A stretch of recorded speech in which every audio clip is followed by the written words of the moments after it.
ओम शांति। अॼु जी मुरली तारीख़ आहे 27/2/2025। अॼु मिठा मिठा बाप दादा चवनि था, मिठी मिठी ॿार, सत जो संग ज्ञान मार्ग में ही हूंदो आहे। सत्य बाप जो संग ज्ञान मार्ग में ही हूंदो आहे। हाणे त सत बाप जे संग में वेठा आहियो। बाप जी याद में रहण माना सत्संग में रहण। प्रश्न आहे, सत्संग जी आवश्यकता तव्हां ॿारनि खे हाणे छो आहे? उत्तर आहे, छो जी तमो प्रधान आत्मा हिकु सत बाप जे सत शिक्षक ऐं सत गुरु जे संग में ही सतो प्रधान अर्थात कार्य खां गुरु ठही सघंदी आहे। बिना सत्संग जे निर्बल आत्मा बलवान न ठही सघंदी आहे। बाप जे संग सां आत्मा में पवित्रता जो बल अची वेंदो आहे। 21 जन्मनि जे लाइ उन जो बेड़ो पार थी वेंदो। ओम शांति। ॿार सत्संग में वेठा आहियो। हिन सत जे संग में कल्प कल्प संगम युग ते ही ॿार वेहींदा आहिनि। दुनिया त इहा न ॼाणदी आहे कि सत जो संग कंहिंखे चइबो आहे। सत्संग नाम इहे अविनाशी हलियलु आयो आहे न। भक्ति मार्ग में बि चईंदा आहिनि, असां फलाणे सत्संग में वेंदा आहियूं। हाणे वास्तव में भक्ति मार्ग में कोई सत्संग ते वेंदा न आहिनि। सत्संग थींदो ई आहे ज्ञान मार्ग में। हाणे तव्हां सत जे संग में वेठा आहियो। आत्मा सत बाप जे संग में वेठियूं आहिनि। ॿियो कोई जॻह आत्मायूं परमपिता परमात्मा जे संग में न वेंदियूं आहिनि। बाप खे ॼाणदियूं ई न आहिनि, पर चईंदा आहिनि असां सत्संग में वेंदा आहियूं, परंतु उहा देह अभिमान में अची वेंदा आहिनि। तव्हां देह अभिमान में न ईंदा आहियो। तव्हां सम्झंदा आहियो असां आत्मा आहियूं, सत बाप जे संग में वेठा आहियूं। ॿियो कोई बि मनुष्य सत जे संग में वेही न सघंदो आहे। सत जो संग इहे नाम बि हाणे जो ई आहे। सच संग इन खे यथार्थ रीति अर्थ बाप वेही सम्झाईंदा आहिनि। तव्हां आत्मा आहियूं, हाणे परमात्मा बाप जो सत्य आहे उन सां गॾु वेठा आहियो न। उहो सत बाप सत टीचर सत गुरु आहे त गोया तव्हां सत्संग में वेठा आहियो। पोइ भले हिते या हुते घर में वेठा आहियो, परंतु पंहिंजे खे आत्मा समझ यादि बाप खे कंदा आहियो त सदा ई सत्संग में आहियो। असां आत्मा हाणे सत बाप खे यादि करूं था, अर्थात सत जे संग में वेठा आहियूं। बाबा मधुबन में वेठा आहिनि। बाप खे यादि करण जी युक्ति बि अनेक प्रकार जी मिलंदी आहे। यादि सां ई विक्रम विनाश थींदा आहिनि। इहे बि ॿार ॼाणंदा आहिनि असां 16 कला संपूर्ण ठाहींदा आहियूं। पोइ उतरते उतरते कला कम थींदी वेंदी आहे। भक्ति बि पहिरियों अव्यभिचारी, पोइ किरदे किरदे व्यभिचारी थी वेंदी आहे। जीअं असांजी कला कम थी वेंदी, भक्ति बि व्यभिचारी तमो प्रधान थी वेंदी आहे। पोइ हुनखे सत जो संग ज़रूरु खपे, न त पवित्र कीअं ठहनि। पोइ जेका बि भगत आहिनि उन्हनि खे सत जो संग खपे, न त पवित्र कीअं ठहनि। त हाणे बाप त आत्माउनि खे सत बाप जो संग मिलियो आहे न। आत्मा ॼाणंदी आहे असांखे बाबा खे यादि करिणो आहे, उन्हनि जो ई संग आहे। यादि खे बि संग चईंदासीं। इहे सत जो संग, इहा देह हूंदी बि तव्हां आत्मा, इहा देह हूंदे बि तव्हां आत्मा मूंखे यादि करो। इहे सत जो संग आहे। जीअं चईंदा आहिनि न, इन्हनि खे वॾो आदमी जो संग लॻियो आहे, इन करे देह अभिमान थी वियो आहे। देह अभिमानी थी वियो आहे। हाणे तव्हांजो संग थियो सत बाप सां गॾु, जंहिंसां तव्हां सतो प्रधान ठही वेंदो। बाप चईंदा आहिनि मां हिकु ई बार ईंदो आहे। हाणे आत्मा जो परमात्मा सां संग थियण सां तव्हां 21 जन्मनि जे लाइ पार थी वेंदव। पोइ तव्हांखे संग लॻंदो आहे देह जो। इहे बि ड्रामा अनुसार ठहियलु आहे। बाप चईंदा आहिनि मूंसां गॾु तव्हां ॿारनि जो संग हुजण सां त बाबा हाणे चवनि था कि तव्हांखे हाणे संग थियो आहे सत बाप सां, जंहिंसां तव्हां सतो प्रधान ठही वेंदा। बाबा चईंदा आहिनि मां हिकु ई बार ईंदो आहियां। हाणे आत्मा जो परमात्मा सां संग थियण सां तव्हां 21 जन्म पार थी वेंदा। पोइ तव्हांखे संग लॻंदो आहे देह जो। इहे बि ड्रामो ठहियलु आहे। बाप चईंदा आहिनि मूंसां गॾु तव्हां ॿारनि जो संग हुजण सां तव्हां सतो प्रधान ठही वेंदो, जंहिंखे गोल्डन एज चइबो आहे न। साधु संत आदि त सम्झंदा आहिनि आत्मा निर्लेप आहे, सभी परमात्मा ई परमात्मा आहिनि। त हिन जो मतिलबु परमात्मा में खाद पयल आहे, है न। परमात्मा में त खाद पई न सघंदी आहे। अगरि आत्मा परमात्मा आहे, सभी परमात्मा ई परमात्मा आहिनि, त आत्मा में खाद पयल थी वई न, शुद्ध सभिनि आत्माउनि में। साधु संत आदि सम्झंदा आहिनि आत्मा निर्लेप आहे, सभी परमात्मा ई परमात्मा आहिनि। त मतिलबु खाद कंहिंमें पए थी? परमात्मा में। परमात्मा में त खाद पवंदी ई न आहे। बाप चईंदा आहिनि छा मूंखे मुंहिंजे परमात्मा में खाद पई आहे? न, मां त सदैव परमधाम में रहंदो आहे। छो जी मूंखे त जनम मरण में अचिणो न आहे। इहे तव्हां ॿार ॼाणंदा आहियो। तव्हां में बि कोई जो संग जास्ती, कोई जो कमु आहे। कोई त सुठी रीति पुरुषार्थ करे योग में रहंदा आहिनि। जेतिरो समय आत्मा बाप जी संग कंदी ओतिरो फ़ाइदो आहे। विकराम विनाश थींदा। बाप चईंदा आहिनि हे आत्माऊं, मुझ बाप खे यादि करो, मुंहिंजो संग करो। मूंखे इहे शरीर जो आधार त वठिणो पवंदो आहे न त परमात्मा ॻाल्हाए कीअं, आत्मा ॿुधे कीअं। हाणे तव्हां ॿारनि जो संग आहे सत सां गॾु। सत बाप खे निरंतर यादि करिणो, आत्मा खे सत जो संग करिणो आहे। आत्मा बि वंडरफुल, परमात्मा बि वंडरफुल, दुनिया बि वंडरफुल। आत्मा खे सत बाप जो संग करिणो आहे। आत्मा बि वंडरफुल, परमात्मा बि वंडरफुल आहे, ऐं दुनिया बि वंडरफुल। त ईअं सोचो, असां आत्मा बि वंडरफुल, बाबा बि वंडरफुल, दुनिया बि वंडरफुल। हीअ दुनिया कीअं चकर लॻाईंदी आहे, वंडर आहे न। तव्हां सॼे ड्रामा में ऑलराउंडर पाठधारी आहियो। तव्हांजी आत्मा में 84 जन्मनि जो पाठ नूंदल आहे। वंडर आहे सतयुगी आत्मायूं ऐं अॼुकल्ह जी आत्मायूं। उन में बि तव्हांजी आत्मा सभिनि खां जास्ती ऑलराउंडर आहे। नाटक में कोई जो शुरू खां पार्ट हूंदो आहे, कोई जो विच में, कोई जो पिछाड़ी में। उहो आहे हद जा ड्रामा। उहो बि हाणे निकिता आहिनि। हाणे साइंस जो एतिरो ज़ोर आहे, सत्युग में केतिरो उन्हनि जो बल रहंदो आहे न। नई दुनिया केतिरो जल्दी ठहींदी हूंदी, सत्युग में केतिरो उन्हनि जो बल रहंदो।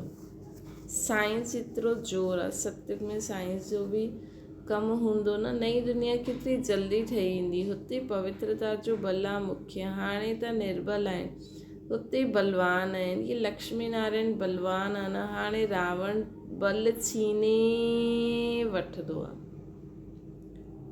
हाणे रावण बल छीने वठंदो आहे।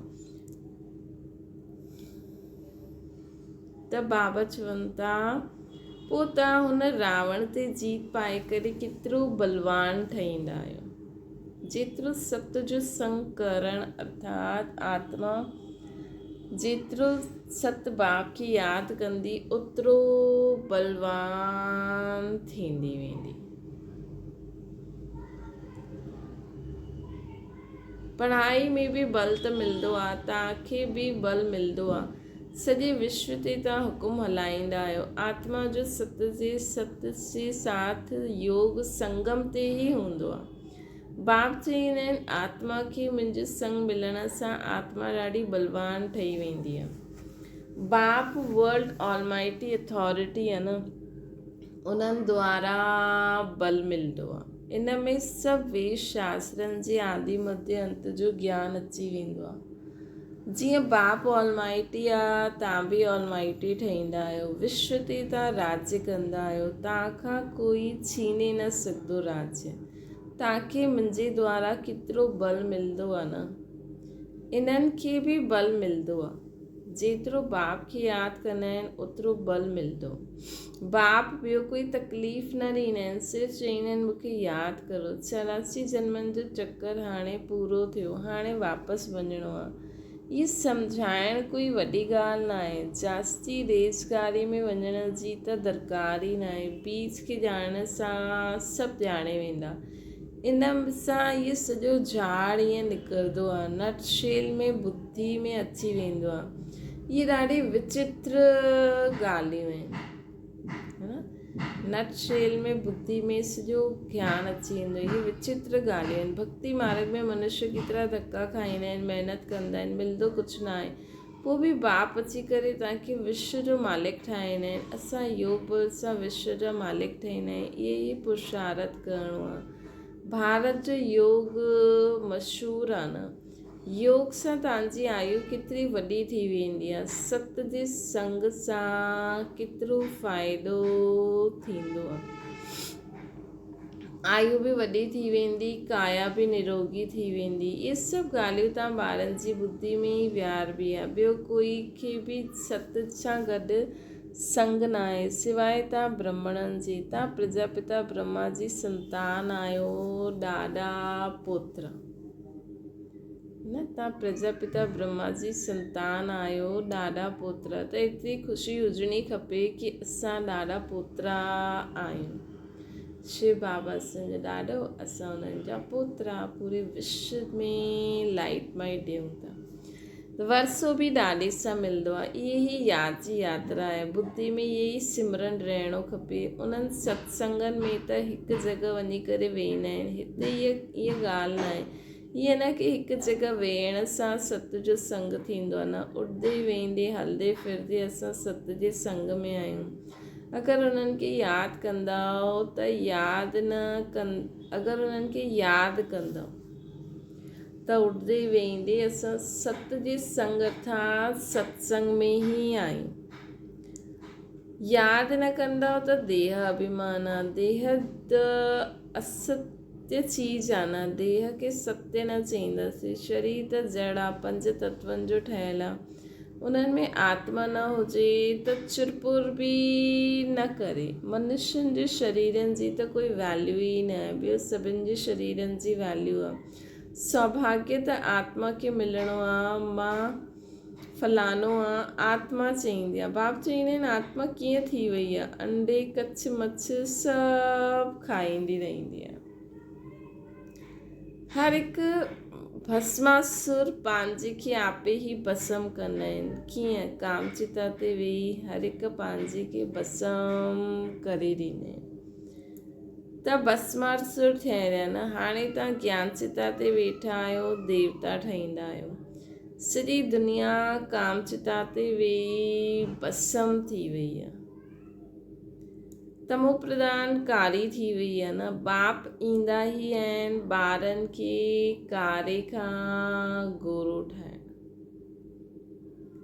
है न। बाबा ईंदा ई आहिनि ॿारनि खे कारे खां गोरो ठाहिण। त तव्हां ॿारनि खे सम्झाईंदा आहियो देह अभिमान छॾे पंहिंजे खे आत्मा सम्झो, है न। त बाप ईंदा ई आहिनि ॿारनि खे आत्मा ॿारनि खे कारे खां गोरो ठाहिण। त बाप ॿारनि खे सम्झाईंदा आहिनि देह अभिमान छॾे पंहिंजे खे आत्मा सम्झो। ॿार स्कूल में पढ़ंदा आहिनि, पोइ पढ़ाई त घर में बि रहंदी, बुद्धि में रहंदी आहे न। इहे बि तव्हांजी बुद्धि में रहणो खपे। इहे तव्हांजी स्टूडेंट लाइफ आहे। एम ऑब्जेक्ट साम्हूं बीठी आहे। उठंदे वेंदे हलंदे फिरंदे बुद्धि में नॉलेज रहणी खपे।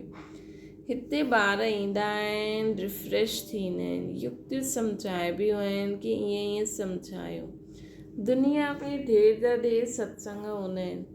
केतिरा मनुष्य अची करे इकट्ठा थींदा आहिनि। वास्तव में उहो सत जो संग त आहे न। सत जो संग त हाणे तव्हां ॿारनि खे ई मिलंदो आहे न।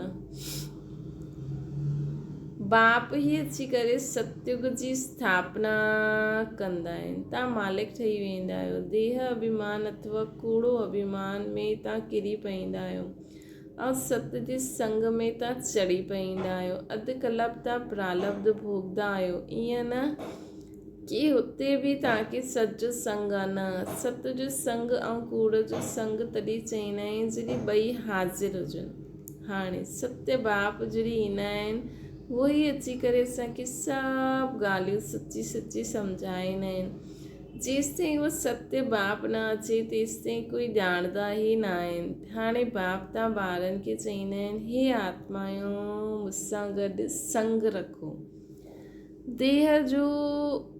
देह जो संग मिलियो आहे उन सां उपराम थी वञो। देह जो संग फल सत्युग में बि हूंदो, परंतु हुते तव्हां आहियो ई पावन। हाणे तव्हां सत जे संग सां परत सां पावन ठहींदा आहियो। पोइ शरीर बि असांखे सतो प्रधान हुते मिलंदो, आत्मा बि सतो प्रधान ठही वेंदी। हाणे त शरीर बि तमो प्रधान आहे। दुनिया नई ऐं पुराणी थींदी आहे। नई दुनिया में बराबरि आदि सनातन देवी देवता धर्म हुयो। अॼु हुन धर्म खे गुम करे छॾियोसि। आदि सनातन हिंदू धर्म चई छॾंदा आहिनि। मुंहिंजी पिया आहिनि। हाणे तव्हां भारतवासी सम्झंदा आहियो कि असां प्राचीन देवी देवता धर्म जा हुयासीं, सतयुग जा मालिक हुयासीं, परंतु उहो नशो काथे आहे। कल्प जी आयु लंबी लिखी छॾी अथनि। सभु ॻाल्हियूं भुलिजी विया आहिनि। इन्हनि जो नाम ई भूल भुलैया जो खेल आहे। हाणे सत बाप द्वारा तव्हांखे सॼी नॉलेज ॼाणण सां उच्च पद पाईंदा आहियो। पोइ अधु कलाक पोइ हेठि किरी पईंदा आहियो। श्री रावण राज्य शुरू थी वेंदो आहे। दुनिया पुराणी थींदी आहे। तव्हां सम्झंदा आहियो असां नई दुनिया जा मालिक हुयासीं, हाणे पुराणी दुनिया में आहियूं। कोई खे त इहे यादि ई न रहंदो आहे। बाबा असांखे स्वर्गवासी ठाहिनि था। अधु कलाक असां स्वर्गवासी रहंदासीं, पोइ अधु कलाक पोइ असां हेठि किरी पईंदासीं। श्री रावण राज्य शुरू थी वेंदो, दुनिया पुराणी थी वेंदी। न तव्हां सम्झंदा आहियो बाबा असांखे स्वर्गवासी ठाहींदा आहिनि। अधु कलाक असां स्वर्गवासी रहंदा आहियूं, पोइ नरकवासी थी वेंदासीं। तव्हां बि मास्टर ऑलमाइटी अथॉरिटी ठहिया आहियो नंबरवार पुरुषार्थ अनुसार। यह आहे ज्ञान अमृत जो डोज। शिव बाबा खे ऑर्गन्स मिलिया आहिनि पुराणा। नया ऑर्गन्स त मिलंदा ई न आहिनि, पुराणो बाजो मिलंदो आहे। बाप ईंदा बि आहिनि वानप्रस्थ में। ॿारनि खे ख़ुशी थींदी आहे त बाप बि ख़ुशि थींदा आहिनि। बाप चईंदा आहिनि असां वेंदा आहियूं ॿारनि खे नॉलेज ॾेई। बाप चईंदा आहिनि असां वेंदा आहियूं ॿारनि खे नॉलेज ॾेई रावण सां छुड़ाइण। ॿारनि खे नॉलेज ॾेई करे असां रावण सां छुड़ाइण ईंदा आहियूं। पाठ त ख़ुशी सां वॼाइबो आहे न। बाप ॾाढो ख़ुशी सां पाठ वॼाईंदा आहिनि। बाबा खे कल्प कल्प अचिणो पवंदो आहे। इहे पाठ कॾहिं बंदि न थींदो आहे। ॿारनि खे ॾाढी ख़ुशी रहणी खपे। जेतिरो सत जे संग कंदव ओतिरो ख़ुशी रहंदी।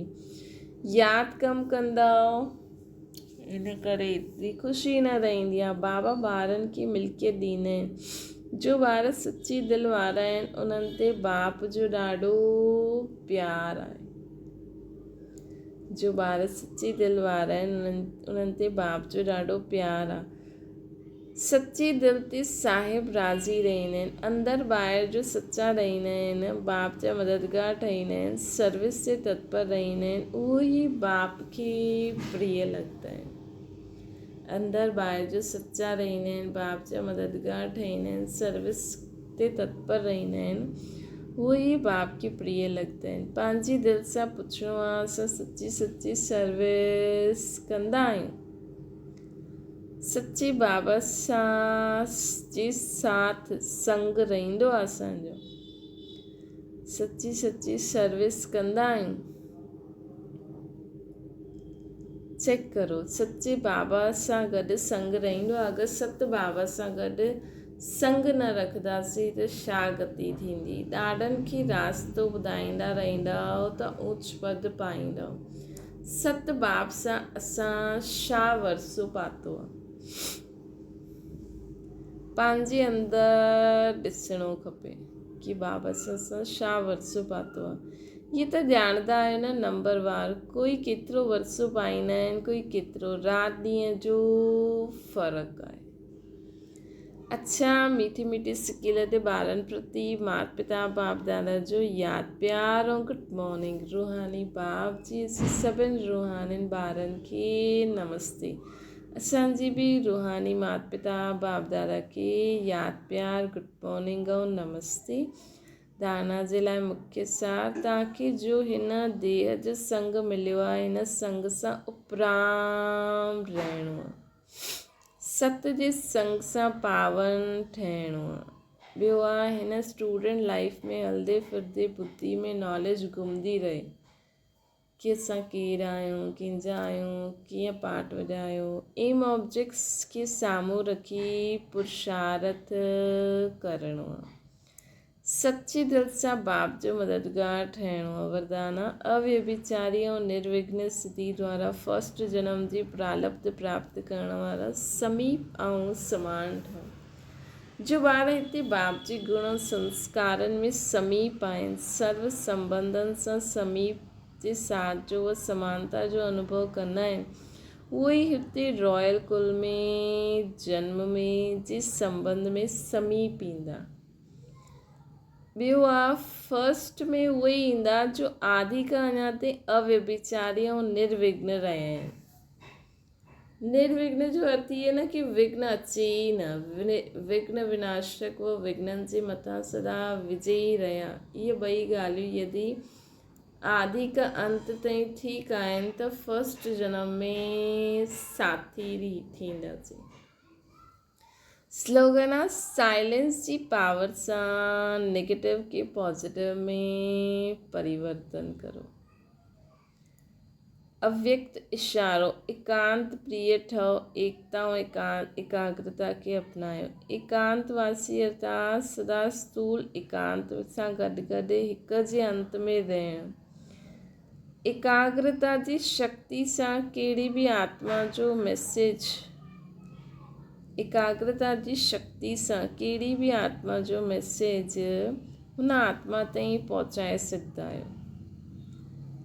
कहिड़ी बि आत्मा जो आह्वान करे सघंदा आहियो। कहिड़ी बि आत्मा जी आवाज़ खे कैच करे सघंदा आहियो। कहिड़ी बि आत्मा खे दूर वेठे बि सहयोग ॾेई सघंदा आहियो।